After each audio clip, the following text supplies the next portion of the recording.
Om Swastiastu. Hello everyone, let me introduce myself. My name is Wayantiara, NPM 224110223. I'm from Management Class 22E. In this video, I explain about compensation. Let's watch until the end. Next, definition of compensation. Compensation is anything or reward, both physical and non-physical, received by employees in exchange for their contribution to the organization. Compensation also means a reward received by a worker or employees for the service provided. The aim for forwarding compensation is to retain employees who are considered potential and qualified to continue working. Prevent high level of employees turnover and get quality employees. There are several types of compensation given to employees in a company or organization, namely direct and indirect compensation. Several criteria that need to be considered in determining compensation include the cost of living level, compensation levels applicable in other companies, position, national economic condition, employees' productivity and performance, type and nature of work, and employees' education and experience in practice. The compensation system help in strengthening the organization key values and facilitating the achievement even organization goals. Compensation is also one way for companies to create a work environment that is productive, supportive, and has a climate of healthy compensation. Next, form of compensation. Number 1, direct compensation. This means that it is a reward given by the company to employees for providing their achievements in the interest of the company. This compensation is given because it is directly related to the work carried out by the employees. For example, wages, salaries, increases or bonus, position allowance. Number 2, indirect compensation is the provision of additional compensation to employees based on leadership policy in an effort to improve employees' welfare. Of course, this compensation is not directly related to the work carried out by the employees. Example, holiday allowances, retirement benefits, health benefits, and other. Next, compensation principle. Number 1, fair principle. The amount of compensation must be in accordance with work performance, type of work, responsibilities, and position. Number 2, decent and reasonable principle. A compensation must be adjusted according to appropriateness, although reasonable benchmarks are very relative. Companies can revert to reasonable limits that are consistent with the previous implemented by the government and other regulation. Next factor that influence the amount of competition. Number one, labor supply and demand. If there are more job seekers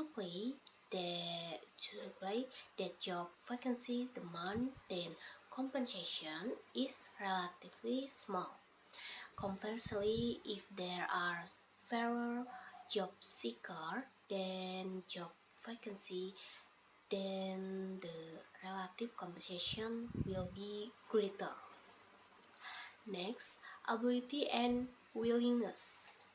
If the company's ability and willingness to pay is better, the level of compensation will be greater. But on the other hand, if the company's ability and willingness to pay is less, than the level of companies is relatively small. Next, number three, labor union of employees organization. If the labor union is strong and influential, the level of compensation will be greater. On the other hand, if the labor union is not strong and has little influence, the level of compensation is relatively small. Next, number four, employees' work productivity. If the employees' work productivity is good and larger, the compensation will be greater. On the other hand, if work productivity is poor and low, the compensation will be small. Next, government regulation, laws and prudential decrees. The government set the minimum wage or remuneration limit. This government regulation is very important so that employer do not arbitrarily determine the amount of compensation for employees. The government is obligated to protect the public from arbitrary action. Next, number six, cost of living. If the cost of living in the R is high, the level of compensation or wages will be greater. On the other hand, if the cost of living the area is low, that level of compensation or wages is relatively small. Number seven, next, employees' position. Employees who occupy high position will receive greater salaries or compensation. On the other hand, employees who occupy lower position will receive a small salary or compensation. This is natural because someone who has great authority and responsibility must also get a bigger salary or compensation. Next, compensation system. Next, time system.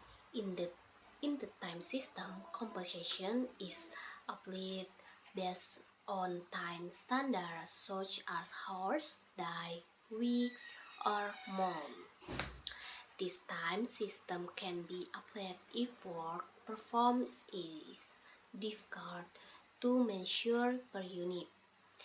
And for permanent employees, compensation is paid on a time system periodically every month. The advantage of the time system is that wage administration is easy and the amount of compensation that will be paid is fixed. Meanwhile, the weakness of the time system is that even the lazy are still paid according to the agreement. Next, result system. The amount of compensation is determined based on the unit produced by workers, such as per pitch, per meter, liter, and kilogram.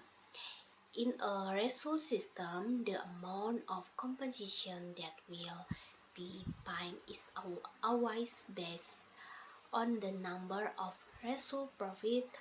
The advantage of the system is that it able to profit opportunities for employees who work seriously and perform well to receive greater reward. The weakness of this output system is that the quality of the core product is a risk of being poor employees who are less able to receive little remuneration for their service, making them less humanly. Next, wholesale system, a method of remuneration in which the amount of service is determined based on the volume of work and the length of time for doing it. In the context system, workers usually receive large or small compensation depending on the quality of their calculation. Baiklah, mungkin itu saja yang bisa saya jelaskan mengenai compensation. Saya akhiri, wassalamualaikum warahmatullahi wabarakatuh. Santi Santi Om. Thank you for watching.